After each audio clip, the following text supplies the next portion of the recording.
Pada suatu pagi, ketika saya sedang berada di pasar induk, saya melihat seorang ibu-ibu yang sedang jongkok dan mengambil sisa sayur-sayuran. Kemudian saya dekati dan saya mengobrol banyak dengan dia. Sampai akhirnya dia berkata, "Kehidupan saya tidak seperti ini. Dulu saya cukup mapan, tapi semenjak kejadian itu saya dan keluarga saya menjadi susah dan menderita." Saya mulai tertarik dengan apa yang barusan dibicarakan oleh Ibu Imas. Kemudian saya bertanya, "Sebenarnya gimana sih Bu ceritanya?" Nah, teman-teman, kita ikuti cerita pengalaman Ibu Imas yang berasal dari Cibaduyut. Oke, ikuti ceritanya. Tapi teman-teman, untuk mendukung saya, jangan lupa subscribe, like jikalau memang suka, komen, dan share. Terima kasih. Oke, kita ikuti ceritanya. Ceritanya begini. Ketika suami saya bekerja di perusahaan sepatu di Cibaduyut, sambil bekerja, suami saya sering mendapatkan pesanan-pesanan sepatu yang setiap bulannya lumayan banyak. Karena banyaknya pesanan-pesanan, suami saya mulai merintis membuat usaha kecil-kecilan dengan membuka perusahaan pembuatan sepatu Cibaduyut sendiri. Usaha kami maju dan lancar sampai kami bisa membeli sebuah tanah yang luas dan kami bangun sebuah rumah dan pabrik sepatu. Karyawan yang bekerja pun cukup banyak karena pesanan sepatu juga setiap tahunnya meningkat dengan pesat. Dan akhirnya rumah yang sekaligus pabrik itu pun selesai dibangun. Rumah kami memang sangat luas, terdapat 4 kamar, ruang tamu, dapur, dan ruang-ruang lainnya. Tapi ada satu ruangan khusus yang disediakan oleh suamiku, yang di dalamnya tersimpan sebuah guci warna hitam. Kalau di Sunda namanya padaringan. Padaringan adalah tempat untuk menyimpan beras. Dan suami saya wanti-wanti berpesan kepada semua anggota keluarga saya untuk tidak membuka atau memindahkan guci itu ke tempat manapun. Jadi harus tetap dibiarkan seperti itu, jangan sampai ada yang mengganggu. Meskipun ada tanda tanya dalam pikiran saya, tapi saya menurut saja apa yang diinginkan oleh suami saya. Tak terasa waktu pun berlalu, anak-anak sudah pada besar. Yang satu sudah menikah, yang lainnya masih sekolah. Usaha suamiku dari tahun ke tahun semakin maju. Bahkan kami membeli tanah dari keuntungan dengan banyaknya order pesanan sepatu yang kami terima.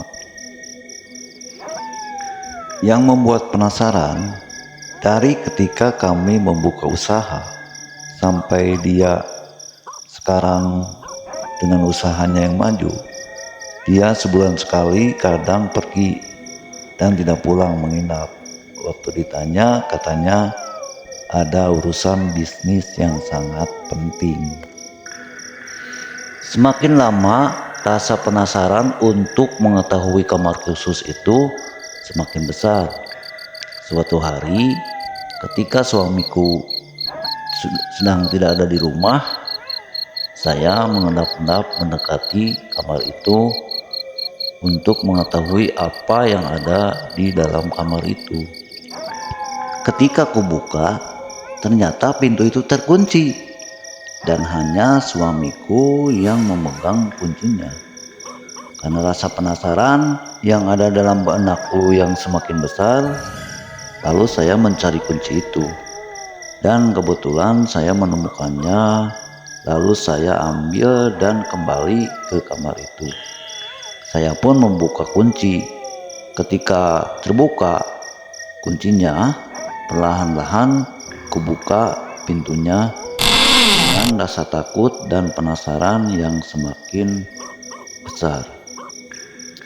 Perlahan-lahan pintu itu pun terbuka dan kulihat ada gentong beras atau guci pada ringan yang tertutup, dan sekelilingnya ada sesajen yang sangat sempit.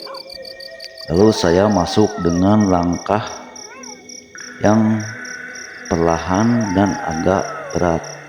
Sempat terpikir untuk mengurungkan niatku itu, tapi pikir saya sudah terlanjur masuk. Akhirnya saya berjalan mendekati pada ringan itu. Warnanya hitam, ditutup dengan kain putih. Lalu tangan saya mulai meraih tutup itu dengan gentar. Rasa takut semakin terasa, tapi rasa takut itu kalah dengan rasa keingintahuanku isi yang ada pada guci itu. Dan akhirnya perlahan-lahan saya buka dan kuangkat tutupnya. Tercium bau wangi bunga yang keluar dari dalam guci. Ketika saya melihat ke dalam guci itu, saya spontan kaget. Mataku terbelalak karena seolah tak percaya.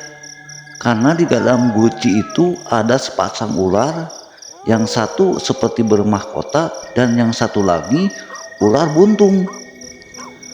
Saya menjerit, meloncat sambil menjatuhkan tutup guci itu dan berlari keluar dari kamar itu.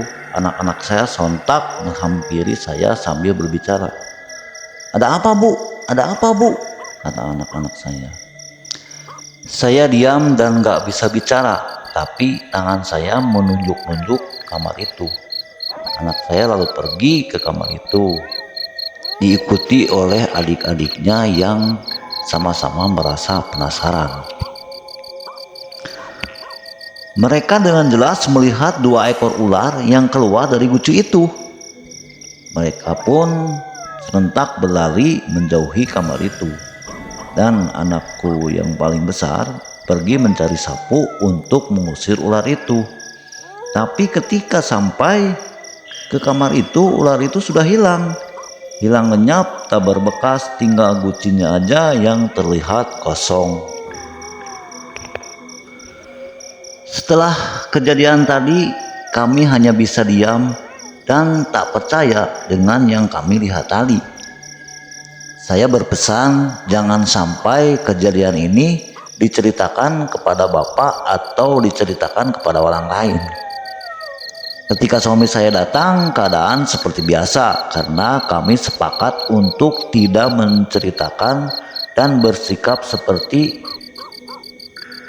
semuanya tidak pernah terjadi apa-apa. Sampai suatu hari, anak saya yang kedua seperti orang yang kesurupan, berteriak-teriak, meronta-ronta, marah-marah, kadang nangis hampir setiap hari.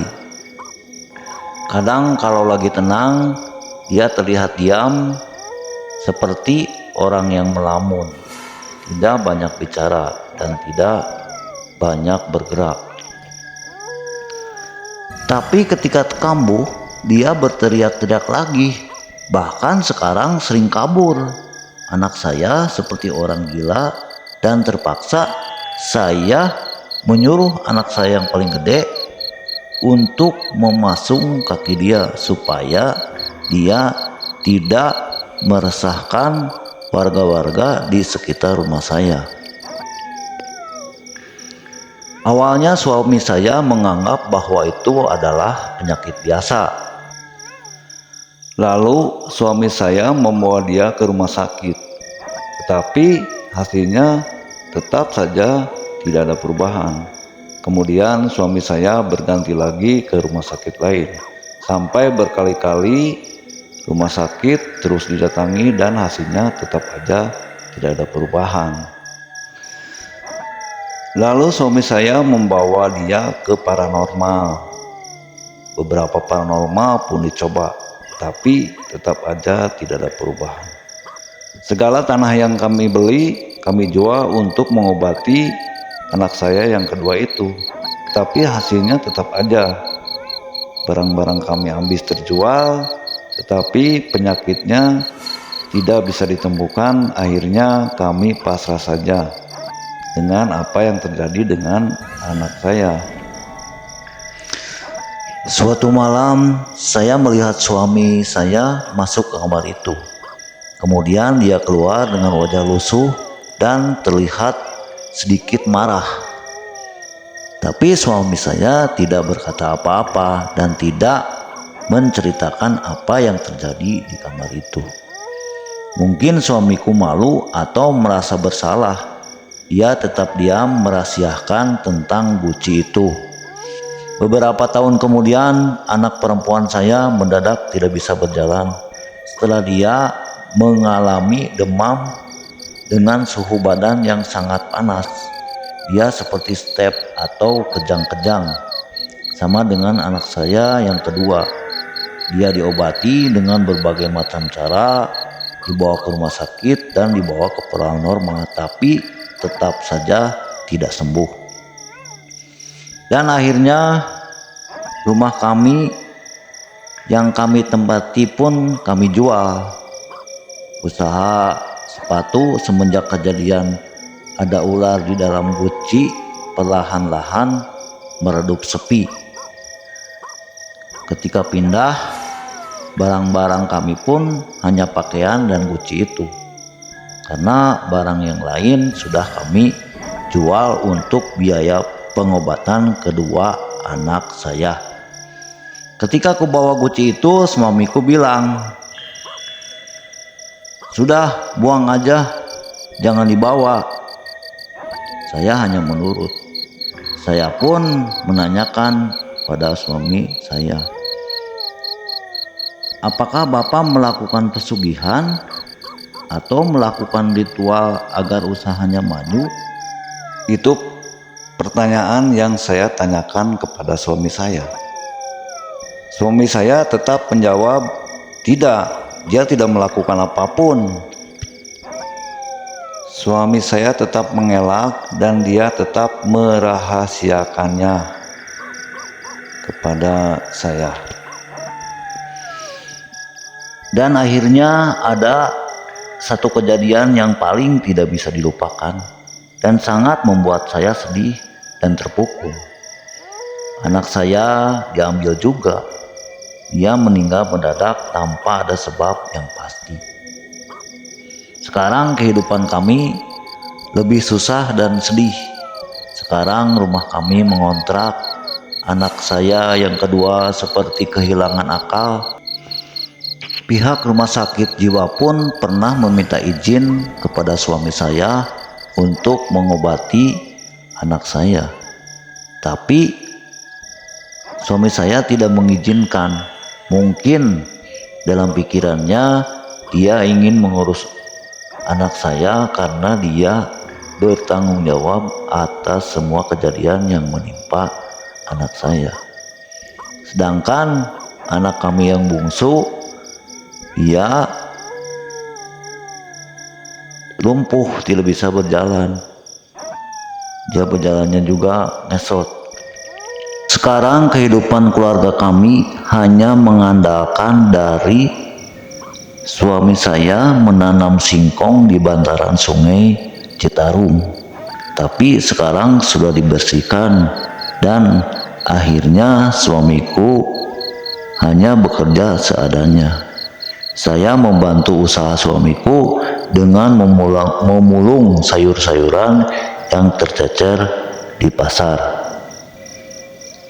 Suami saya sering melamun dan mungkin menyesali, tapi sampai sekarang tidak mengakui dan tidak mau menceritakan apa yang terjadi selama ini. Suami saya memilih untuk diam dan menjadi rahasia untuk dirinya sendiri. Sekianlah cerita dari Ibu Imas. Semoga kita dapat mengambil pelajaran dari cerita ini. Jangan sampai kita bekerja sama dengan jin atau setan dalam bentuk apapun. Dan semoga kita selalu dilindungi oleh Allah Subhanahu wa Ta'ala. Amin.